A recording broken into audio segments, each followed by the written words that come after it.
What's up, guys? Michael John sitting here with you from www.nevertakeaplea.org, or NTAP as some people call it.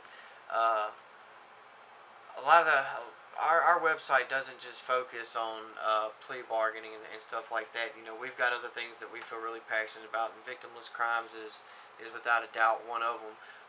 I've got a friend here sitting with me. His name's Derrick Hallman. Just done a year. Just got out yesterday, right? Yeah, Yes.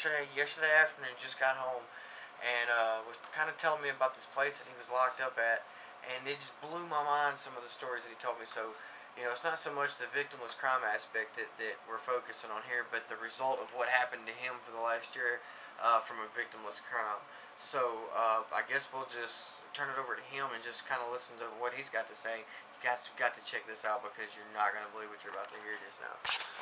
So basically, this all started with a guy that you thought was a friend of yours.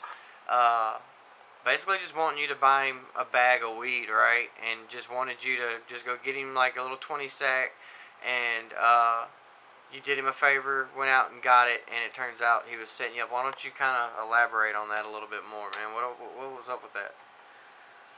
I guess he got in trouble and he needed to buy his way out. So he snitched on me. Brought a camera and everything, right? Had a camera taped to him. Yeah. And you weren't selling weed out of your house. You weren't bagging it up. You weren't buying any kind of weight or anything like that. You literally just did this guy a favor, right? Yeah, just trying to help him out. You know, trying to be a good dude. You know. Right.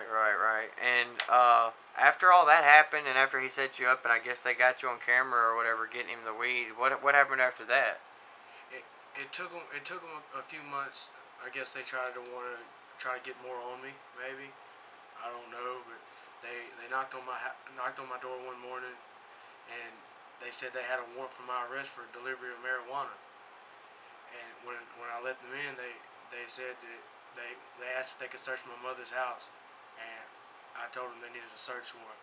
He said that they would get one, and when they came back, they would tear the house apart, and when they found what they were looking for, they would take everybody that lived there to jail. And what did you do? I gave them a pipe because I didn't want them to search my house. You know, it was pointless, so I gave them a pipe that really wasn't even mine. Right, I was just going to say the pipe wasn't even yours, was it? No. Well, they took you to jail that day, right? Yeah, they took me to jail, and I spent like I think 11 days, you know, in county, and I finally bonded out. It took them a few months. It was around May. I went to court and went back to county and spent another 35 days. And then off to Texarkana, Arkansas you went, right? Southwest Arkansas Community Correction Center, Texarkana. This is the meat and potatoes. This is what I was really wanting to get into. They have got, from what you've told me, some of the most ridiculous protocol at this facility. We've got some papers here that he literally brought back with me. I know you see this one here called the Fart Song. You literally, I tell you what, I'm not even going to tell you, Cracker. Why don't you just tell us about these songs that I'm holding here in front of me? Man, like if you ride the elevator without a medical pass, they make you get up in front of everybody and sing this ridiculous song. And then, to the tune of SpongeBob, right? Yeah, like, you know. And then you got this one here. This is the one that really gets my goat. If you pass gas and somebody snitches on you or writes a booking ticket, is what they call it, you have to sing this song in front of everyone, and it is really embarrassing and childish. You know, they try to make you act like they want you to act like an adult, but then they treat you like you're a 9-10-year-old kid. Now, the one thing that gets me is this whole thing. You said that somebody snitches on you for farting. Now, see, you're probably sitting there at home thinking, why would somebody snitch on you for farting? Well, they've got this little program there at this facility that encourages people to basically snitch, right, Cracker? Yeah. What is it? I think it's what, confrontations? Isn't that what you call it? Just tell them about it. It's called the confrontation circle. Basically, the gist of it is you're in the middle of a room. Everybody that lives on that floor is all around you. You're sitting in chairs. You have to sit on your hands. man, I've sat in that confrontation circle so long that my hands were numb. The tops of my hands were blue. You know, like, you know what I'm saying, for sitting on them.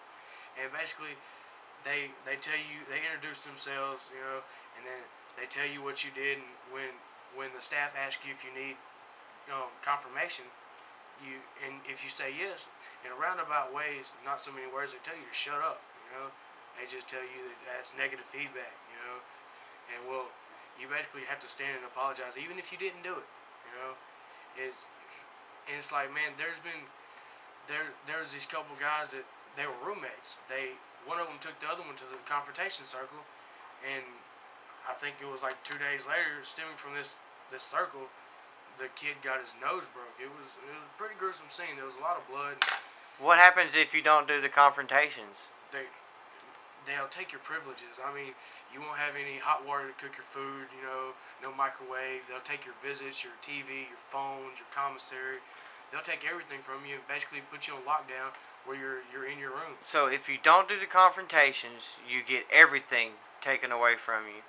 And yet, but the confrontations are done, you're literally face to face with the person that you're snitching on. And the authority figure or whoever is standing right there while you're basically telling on this person for something that you saw them doing to their face, right? Yeah. And they encourage this behavior. Yeah, they do. Actually, they force this behavior. Yeah, they think that it'll make you a productive member of society. You know, I don't see where I'm not a productive member of society. I will say this. I don't know if any of you people are familiar with Eckhart Tolle, but great philosopher, one of my favorites, and he says that if a person learns from criticism, it's despite it, not because of it. And that's the first thing that I thought about whenever you were telling me about this. I don't know what to say. I mean, besides this one, you said there was other fights because of these confrontations, right? It was, man, it's messed up that they wanna have you face to face with somebody. It's bad enough that they're forcing you to tell on people. I think it's wrong to tell on people. You know, it's not good. Well, what about this SAG suit? Tell me about the SAG suit. Basically, if three residents see you sagging or claim that you're sagging, they can book you and will snitch on you, and you'll be put in a SAG suit. Or a resident with authority, such as black dots. You know, they have a dot system. You know, red dot. And the SAG suit. And what is the SAG suit? Explain the SAG suit. What is it? It's two pieces, a top and a bottom. The top has buttons, and they sew it together. It's really tight. It's very, very restrictive. It gives you a male camel toe, right? Like a moose knuckle, right? Yeah, it's horrible. It's very inhumane and degrading to me as a human. I felt very disrespected.